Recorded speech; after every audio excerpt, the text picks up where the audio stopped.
Hello everyone, कैसे हैं आप सब। होपफुली आप सब लोग अच्छे होंगे। नाम से तो आप लोग समझ ही गए होंगे।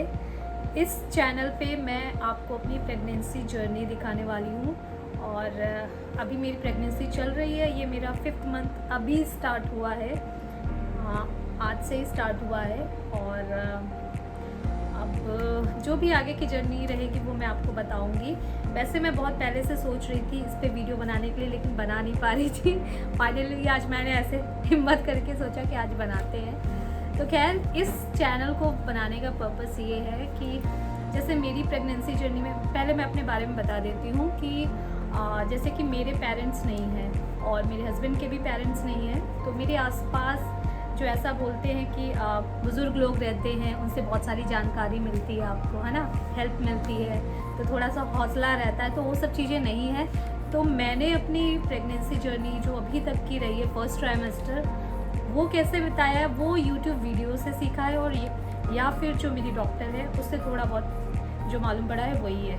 इन्हीं सब के सपोर्ट से ही मेरी अभी तक का जो टाइम है वो सही से बीता है। तो इसलिए मैंने सोचा जो भी मुझे पता चला है, हर प्रेगनेंसी जर्नी अलग होती है, तो जो भी मुझे मालूम पड़ा है मैं चाहती हूँ कि वो मैं आपसे शेयर करूँ और आगे जो जो होता रहेगा सारा पूरी जर्नी मैं आपके साथ शेयर करूँ। तो सबसे पहले मुझे जानकारी कैसे हुई ये मैं आपको बताती हूँ। जैसे ही मेरा पहला पीरियड मिस हुआ था तो फिर उसके बाद मुझे डाउट हुआ कि कहीं ऐसा तो नहीं है प्रेगनेंसी वाला। फिर हमने टेस्ट किया तो बहुत हल्की सी लाइन आई, ऐसा कि आप देखेंगे तो आपको लगेगा कि ऐसा कुछ है नहीं, गड़बड़ है, बेकार है।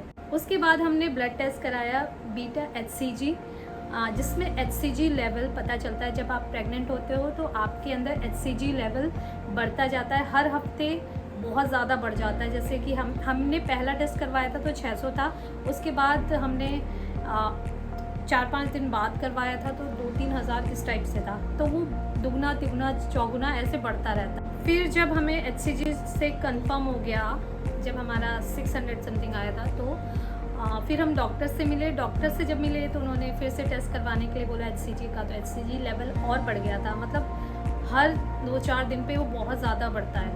तो ये सिर्फ प्रेग्नेंट जो लड़कियां होती है उनमें ही ज़्यादा होता है, HCG लेवल ज़्यादा होता है। तो जब हम डॉक्टर से मिले तो डॉक्टर ने कुछ टेस्ट बोले जिसमें हीमोग्लोबिन चेक किया गया और HCG कितना है वो चेक किया गया। प्रोजेस्टेरॉन जो कि बहुत ज़रूरी होता है प्रेगनेंसी के लिए, मेंटेन करने के लिए, उसका टेस्ट हुआ। तो 2-4 टेस्ट डॉक्टर ने लिखे, वो हमने टेस्ट करवाए और साथ ही साथ उन्होंने दवाई भी स्टार्ट कर दी। वो तो मेरा अर्ली स्टेज पे पता चल गया था, तो अर्ली स्टेज पे ही दवाई स्टार्ट हो गई थी मेरी। शुरू में ही एक टेस्ट और होता है रूबेला वायरस वाला, वो आपका टेस्ट नेगेटिव आना चाहिए, क्योंकि अगर वो वायरस होगा तो प्रॉब्लम हो सकती है आपकी प्रेगनेंसी में। इसके बाद मुझे डॉक्टर ने बोला कि बस अब तुम ज़्यादा इसके बारे में मत सोचो, क्योंकि मैं बहुत ज़्यादा सोच रही थी कि कैसे होगा क्या होगा। तो डॉक्टर ने कहा कोई टेंशन नहीं, कुछ नहीं, जैसे पहले था वैसे ही रहो, बस अब हेल्दी खाओ, ज़्यादा फ्रूट्स खाओ, ज़्यादा सैलेड खाओ। कोई प्रॉपर डाइट नहीं बताई। उन्होंने कहा कि सिर्फ आपको फ्रूट्स अपने खाने में ऐड करना है, सैलेड ज़्यादा, हरी सब्जियां खाओ और दालें ज़्यादा खानी है।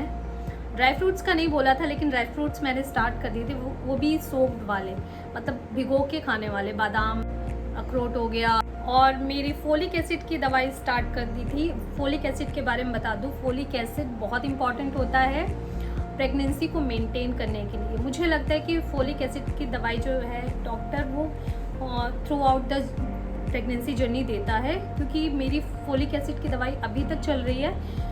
फोलिक एसिड इसलिए दिया जाता है ताकि वो आपकी प्रेगनेंसी को मेंटेन करे, उससे आपके मिसकैरेज होने के चांसेस कम रहते हैं।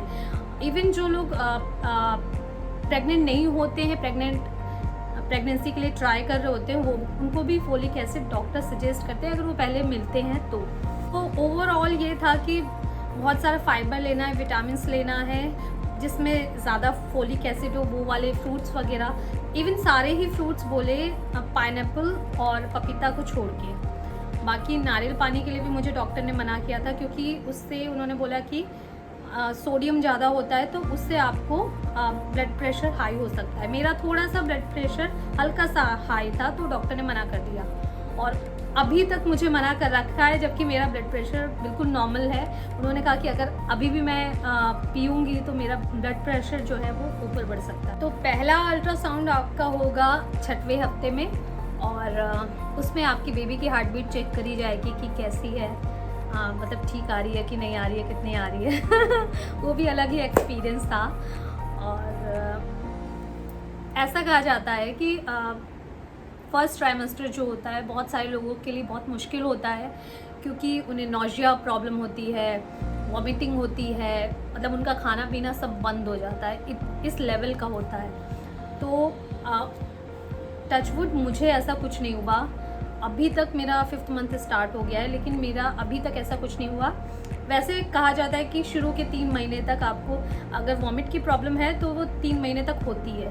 मुझे बिल्कुल भी नहीं हुआ। हो सकता है कि मैंने कुछ चीज़ों का ध्यान रखा, जैसे कि मैं नींबू पानी बहुत पीती थी।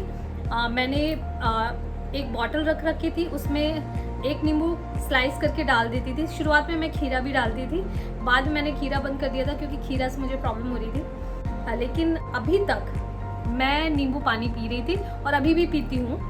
पहले तो मैं बॉटल में पीती थी लेकिन अब मैं गर्म पानी में नींबू डाल के पीती हूँ बस।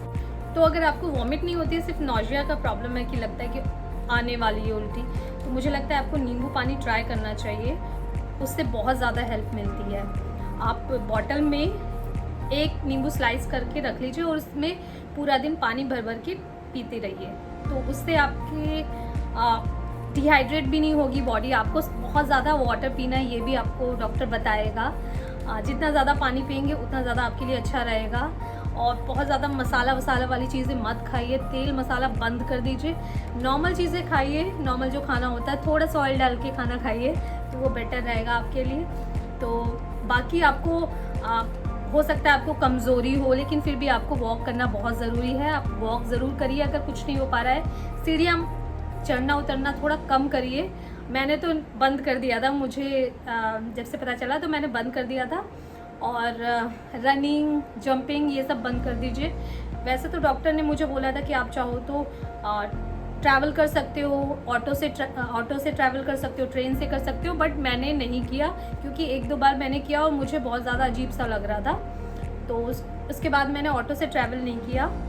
और हाँ, गाड़ी से कर सकते हो, कार से कर सकते हो, क्योंकि उसमें ज़्यादा जर्क नहीं लगता है। तो पहला अल्ट्रासाउंड तो मैंने आपको बता दिया कि 6वें वीक में होता है, और सेकंड जो होता है वो 11 से 13 के बीच में होता है, जिसको एंटी स्कैन कहते हैं, जो कि बहुत ज़्यादा इंपॉर्टेंट होता है, क्योंकि उस अल्ट्रासाउंड में वो चेक करते हैं नेज़ल बोन कैसी बनी है, जिससे पता चलता है कि बच्चे का ब्रेन जो है वो किस लेवल तक डेवलप हुआ है, अच्छे से डेवलप हुआ है कि नहीं हुआ है, वो उसमें पता चल जाता है।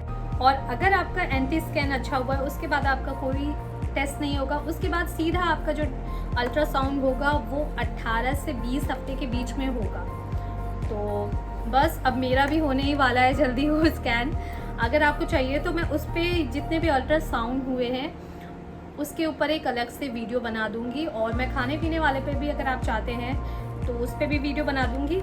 और एक चीज़ और बता रही हूँ कि डॉक्टर ने मुझे बोला है कि वेट बिल्कुल नहीं बढ़ाना है, जैसा कि बोलते हैं लोग कि आपको 2 लोगों के लिए खाना है, तो बिल्कुल भी 2 लोगों के लिए नहीं खाना है। आपको एक्स्ट्रा 300 कैलोरी खानी है जो आप नॉर्मली खाते हैं, उसके अलावा 300 कैलोरी।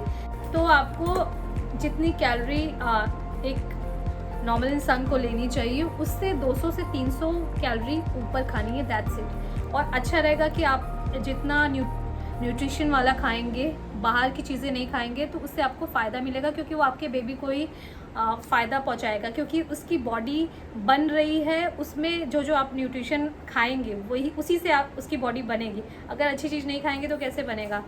मुझे डॉक्टर ने शुगर मना कर दिया था कि शुगर बिल्कुल भी मतलब बंद कर दो। फ्रूट्स वगैरह में मिल जा रहा है वो तो ठीक है, बाकी वैसे बंद कर दो। चाय में अगर लेते हो तो वो बंद कर दो, तो मैंने बंद कर दिया।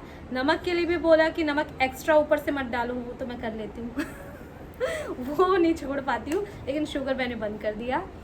और क्योंकि फ्रूट्स के थ्रू ही मुझे बहुत सारा मिल जाता है, तो इसलिए मेरा मन नहीं करता मीठा खाने का। तो मेरा बिल्कुल मन ही नहीं करा पूरे फर्स्ट ट्राइमेस्टर में, और अभी भी उतना वो नहीं है। मुझे मोस्टली मन किया है कि नमकीन चीज़ें ज़्यादा खाऊं, तो खैर तो एक चीज़ बहुत इम्पॉर्टेंट चीज़ है जो मैं आपसे शेयर करना चाहती हूँ, वो ये है कि पूरी प्रेगनेंसी में आपको बीमार बिल्कुल नहीं पड़ना है, क्योंकि डॉक्टर आपको दवाई नहीं देगी। अगर आपको फ़ीवर हुआ है तो आपको फ़ीवर अपना ऐसे उतारना पड़ेगा। फ़ीवर की मेडिसिन आपको नहीं देगी, क्योंकि उससे आपके बच्चे पे असर पड़ेगा। मेरी एक फ्रेंड है, वो प्रेग्नेंट है, उसको 103 बुखार था, लेकिन डॉक्टर ने दवाई लेने से मना कर दिया था, क्योंकि बच्चे पे बुरा असर हो सकता था। तो खैर इसलिए मैं आपको बता रही हूँ, जितना ज़्यादा हो सके बाहर की चीज़ें अवॉइड करिए, बाहर की चीज़ें मत खाइए। और ठंड, अगर आपको जल्दी ठंड लगती है तो उसके हिसाब से अपने आप को कवर करके रखिए, क्योंकि सर्दी जुकाम भी इस पूरी प्रेगनेंसी में बहुत बार होगी, क्योंकि हार्मोनल रहेगा। वो मैं आपको डिटेल में बाद में शेयर करूँगी। ये तो पहली वीडियो है, तो इंट्रो वीडियो था, तो मैंने सोचा कि थोड़ी थोड़ी चीज़ें सब चीज़ों के बारे में बता दूँ, बाकी फिर मैं डिटेल में बताऊँगी आपको। तो ऐसा बोलते हैं कि फर्स्ट ट्राइमेस्टर में बहुत सारे लोग वेट लूज़ करते हैं, तो मेरी डॉक्टर ने बोला था अगर तुम लूज़ कर रही हो बहुत अच्छी बात है, और क्योंकि अगर तुम वेट गेन करोगी तो बहुत सारे उससे चीज़ें हो सकती है, प्रॉब्लम हो सकती है। बीच में मेरा क्या हुआ था, 3 kg बढ़ गया था, तो डॉक्टर ने मुझे बहुत डांटा और कहा कि 3 kg अभी बढ़ा है, अभी तो बच्चे का वज़न भी नहीं है, सारा तुम ही खा रही हो, तुम्हारा ही वज़न बढ़े जा रहा है। उसके बाद मैं इतना डर गई फिर मैंने 2 किलो वेट लूज़ किया। और मतलब प्रॉब्लम ये थी कि मैं ब्रेड बहुत ज़्यादा खा रही थी, कार्ब्स ले रही थी, तो वो मैंने फिर बंद कर दिया। फिर मैं फ्रूट्स ज़्यादा खाने लगी, फ्रूट्स और सैलेड, तो उससे मेरा वेट जो है वो कंट्रोल में आ गया। फिर तब से अब तक मेरा वेट कंट्रोल में है, और आगे भी मेरा यही प्लान है कि जब तक बच्चे का वेट नहीं बढ़ता है तब तक मुझे वेट नहीं बढ़ाना, अपना एक्स्ट्रा नहीं बढ़ाना, सिर्फ हेल्दी खाना है। तो आपको भी यही करना है कि हर 2-2 घंटे में थोड़ा थोड़ा खाइए। मुझे तो डॉक्टर ने कहा कि अगर तुम 2 रोटी खाती हो तो 1 कर दो तो आपको ज़्यादा नहीं खाना है, थोड़ा थोड़ा खाना है हर 2-2 घंटे में। या फिर अगर आपको बहुत ज़्यादा भूख, क्योंकि मुझे शुरू में इतनी भूख लग रही थी, लोग कहते हैं कि फर्स्ट ट्राइमेस्टर में आपको भूख नहीं लगती, मुझे ऐसा जानवरों की तरह भूख लग रही थी कि मुझे ये भी चाहिए, वो भी चाहिए, वो भी चाहिए। जब मेरा वेट बढ़ गया तो तब मुझे समझ में आया कि नहीं, स्टॉप, ये तुम्हारे दिमाग में है। तो फिर मैंने कम कर दिया खाना और वॉक ज़्यादा करना शुरू किया, तब जाके कंट्रोल में आया। तो वेट बढ़ाना अच्छी बात नहीं है, और अगर आप प्रेगनेंसी प्लान कर रहे हैं तो मैं तो आपसे पहले बोलूँगी कि आप पहले वेट कंट्रोल में कर लो, क्योंकि प्रेगनेंसी के टाइम पे आपका 10-12 kg तो बढ़ता है, और अगर आपका वेट बढ़ेगा उससे बहुत सारे प्रॉब्लम हो सकता है आपको थायराइड हो जाए, या फिर कुछ भी हो सकता है, ब्लड प्रेशर हाई हो सकता है। टचवुड अभी तक मुझे कुछ भी नहीं है। जैसा कि बोलते हैं कई लोगों को थायराइड हो जाता है, किसी को बीपी हो जाता है, किसी को कुछ हो जाता है, बट अगर आप वेट मेंटेन रखेंगे, नॉर्मल वेट में रहेंगे, अच्छा खाएंगे, फालतू की चीज़ें नहीं खाएंगे, तो अच्छे से आपकी प्रेगनेंसी आगे बढ़ेगी। तो अभी फ़िलहाल तो मेरा सब कुछ सही से चल रहा है, तो जो भी है मेरी सारी जानकारी मैं आपसे शेयर करूँगी धीरे धीरे। अभी तो थोड़ा थोड़ा बता रही हूँ, बाकी डिटेल में बाद में शेयर करूँगी। एक और चीज़ कि जब आपको पता चल जाए कि हाँ आप प्रेग्नेंट हो, तो एकदम झटके से मत उठिएगा, आराम से उठिए।